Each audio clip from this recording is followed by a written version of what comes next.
Video number 1। इस video में हम आपको हिस्ट्री के डिवीज़न के विषय में बताने जा रहे हैं। देखिए, हिस्ट्री का डिवीज़न किस प्रकार से किया गया है। हम लोग जो हिस्ट्री का डिवीज़न बताते हैं वो ये बताते हैं ancient history, medieval history and modern history. लेकिन यदि हम बुक की लैंग्वेज में जाएँ, हिस्ट्री की गहनता में जाएँ, तो हम ये पाते हैं कि जो डिवीज़न ये हम लोग बताते हैं ancient history, medieval history and modern history, ये टोटली रॉन्ग है। देखिए, बुक की लैंग्वेज में हिस्ट्री को किस तरह से डिफाइन किया गया है।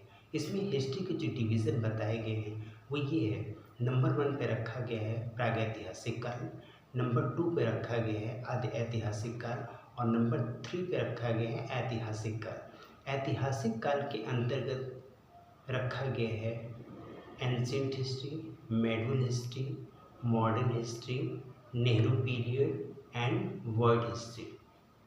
देखिए, जो हमने आपको नंबर 1 पे बताया था प्राग ऐतिहासिक काल। प्राग ऐतिहासिक काल में क्या रखा गया है? प्राग ऐतिहासिक काल में बिल्कुल शुरू की स्टोरी रखी हुई है। जो बिल्कुल स्टार्टिंग हिस्ट्री है, इसको रखा गया है। स्टार्टिंग हिस्ट्री क्या है? इसमें ये बताया गया है कि जिस समय इस पृथ्वी की उत्पत्ति हुई थी, फिर धीरे धीरे जीवों का विकास हुआ और उसके बाद जब हम लोग एक मनुष्य के रूप में उभर करके आए तो हम लोगों की जीवन शैली क्या थी, हम लोगों का रहन सहन क्या था, किस तरीके से हम लोग रहते थे, ये सारी चीज़ों का डिटेल जो दिया गया है ये प्राग ऐतिहासिक काल में रखा गया है। देखिए, प्राग ऐतिहासिक काल में प्राग ऐतिहासिक काल को पाषाण काल कहा गया है, जिसको कि हम लोग स्टोन एज के नाम से जानते हैं। पाषाण काल को 4 पार्ट में डिवाइड करके समझाया गया है। नंबर 1 पे रखा गया है पूरा पाषाण काल, नंबर 2 पे रखा गया है मध्य पाषाण काल, नंबर 3 पे रखा गया है नव पाषाण काल या उत्तर पाषाण काल और नंबर 4 पे रखा गया है ताम्र पाषाण काल।